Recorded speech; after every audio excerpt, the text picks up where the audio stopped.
This unusual story dates back to 2013, when a young woman named Sarah Konk from the United States went to Haiti to volunteer at a medical center. It should be noted that Sarah always stood out from her friends for her sympathetic and kind heart, even when she was little. She repeatedly took in abandoned and sick cats and dogs, and then, with the help of her parents, she found new homes for them. Even then, little Sarah dreamed of devoting herself to helping the poor and sick. But she certainly couldn't have imagined that one trip would change her whole life forever. After the devastating 2010 earthquake, many Haitians found themselves out on the streets, including young children who lost their parents.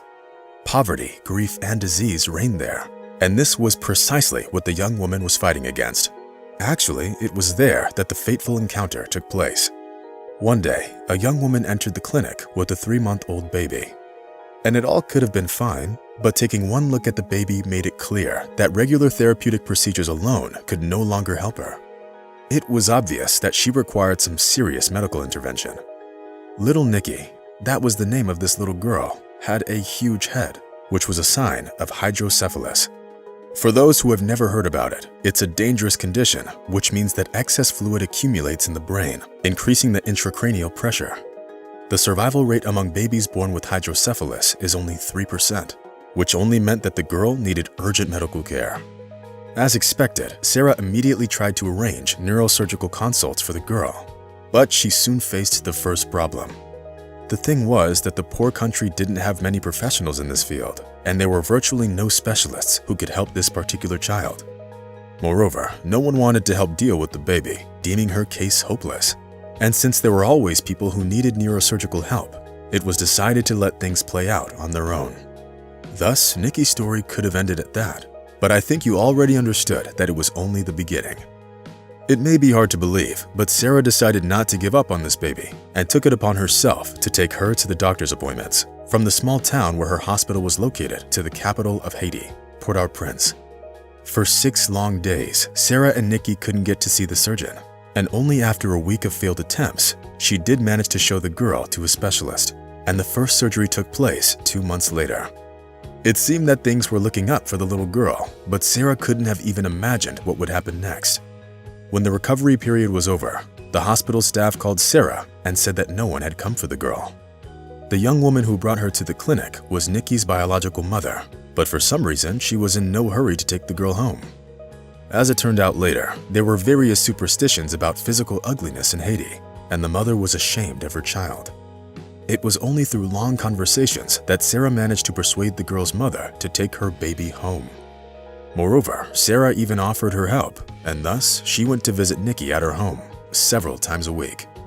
This went on for some time, but after about 2 months, Nikki's mother stopped talking to Sarah.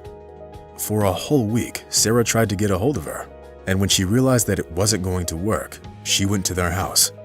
Imagine her horror when she found the 11-month-old girl lying in piles of trash, while her mother wasn't even at home. She just left the baby on her own.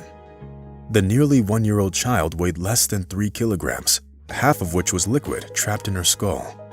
It became clear to Sarah that things couldn't continue this way. She waited for the mother to come home that night and suggested that she officially give up her parental rights, allowing Sarah to adopt Nikki. I don't think it will come as a shock that the woman agreed without even the slightest hesitation.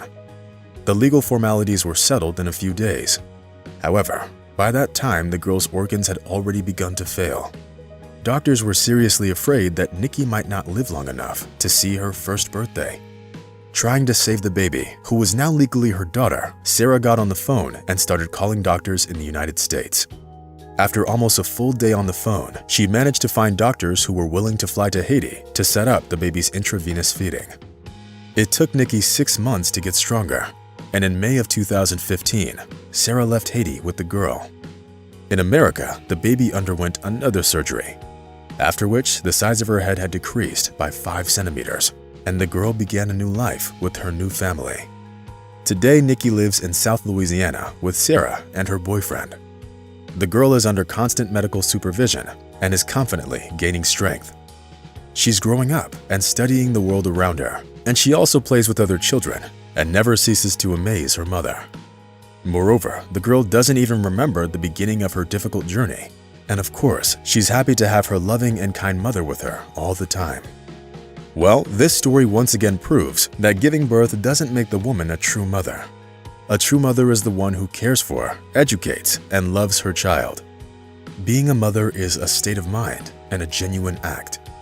Friends, that's probably all for today. How do you feel about Sarah's decision to adopt the baby?